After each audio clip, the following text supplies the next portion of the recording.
Bonjour, nous allons donc entamer à partir d'aujourd'hui le dernier chapitre au programme et ce chapitre est intitulé Introduction à la réactivité en chimie organique.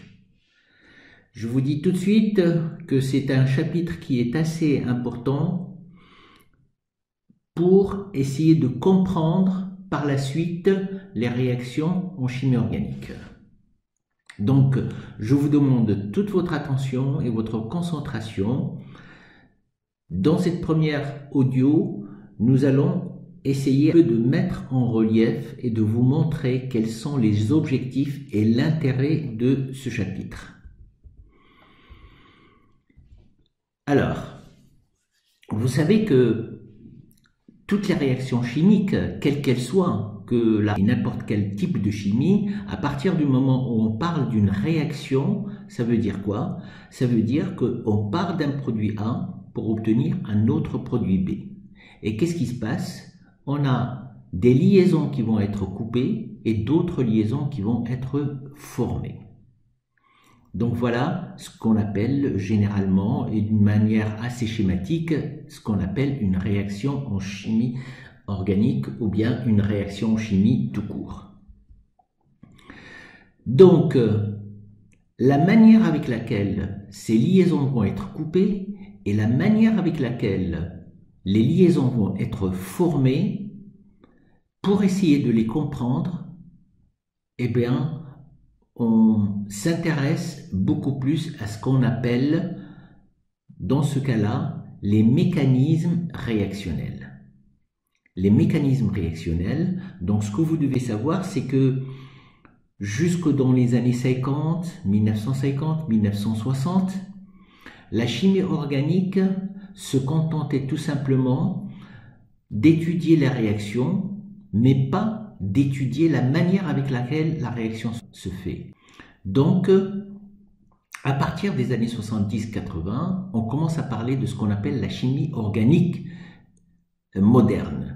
Et dans cette chimie organique moderne, eh bien, on va s'intéresser non seulement au produit A et au produit B, c'est-à-dire le produit de départ et le produit d'arrivée, mais on va s'intéresser également à la manière avec laquelle les liaisons vont se couper et d'autres liaisons vont se former, et surtout entre la coupure de la liaison et la formation d'autres liaisons, qu'est-ce qui peut se passer dans le milieu réactionnel.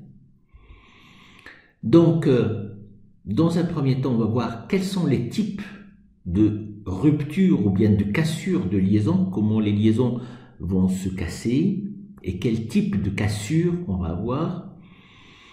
Dans un deuxième temps, c'est ce dont je viens de parler, c'est-à-dire on va voir avant que les liaisons se forment, qu'est-ce qui se passe dans le milieu réactionnel, quelles sont les espèces chimiques qu'on peut avoir dans le milieu avant qu'il n'y ait formation d'autres liaisons.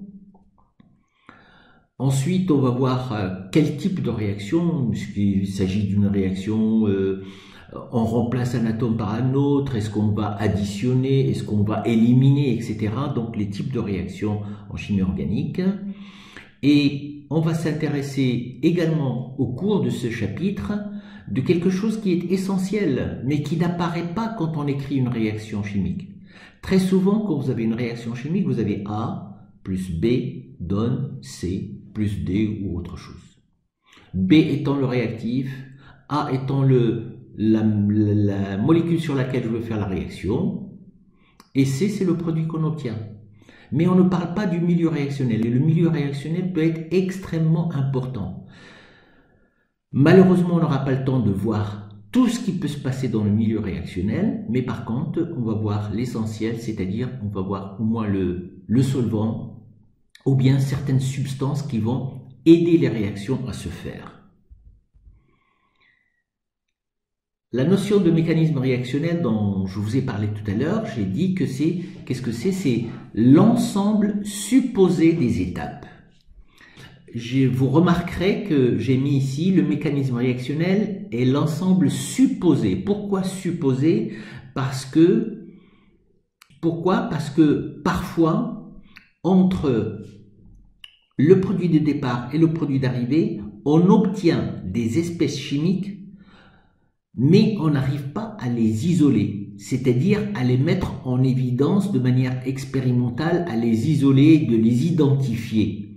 Donc, on suppose que entre le moment où la liaison est rompue et cassée et le moment où les liaisons sont formées, il se passe quelque chose qu'on va en parler d'une manière théorique. D'accord? Donc, qu'est-ce que c'est qu'un mécanisme réactionnel? Donc, c'est l'ensemble des étapes élémentaires justifiant la transformation observée. Et quelle transformation on observe?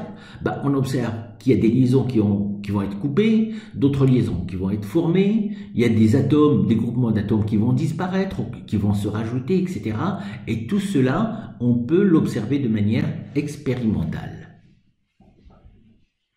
Donc, comme je disais tout à l'heure, la chimie organique moderne, elle va se distinguer par rapport à la chimie organique classique par une étude détaillée de toutes les étapes qui vont contribuer à la transformation chimique.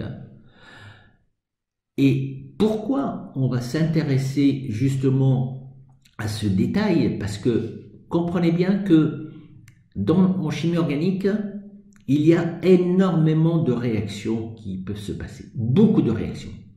Mais par contre, ce qui est possible de faire, c'est les comprendre. Et si on arrive à comprendre comment se font les réactions, il sera beaucoup plus facile à ce moment-là de pouvoir les retenir, de pouvoir les apprendre et de pouvoir savoir que quand on met un tel réactif sur une molécule, il va se passer telle ou telle réaction.